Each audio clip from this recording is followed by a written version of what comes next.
نوتدونی اولین فروشگاه نوت موسیقی در ایران.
سلام دوست من، شما پیشنمایش این آموزش رو مشاهده کردید.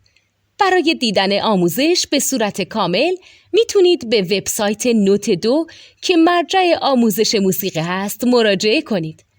همچنین برای تهیه نوت موسیقی مرتبط با این آموزش هم میتونید به وبسایت نوتدونی که بزرگترین آرشیو نوت موسیقی در ایران هست مراجعه کنید.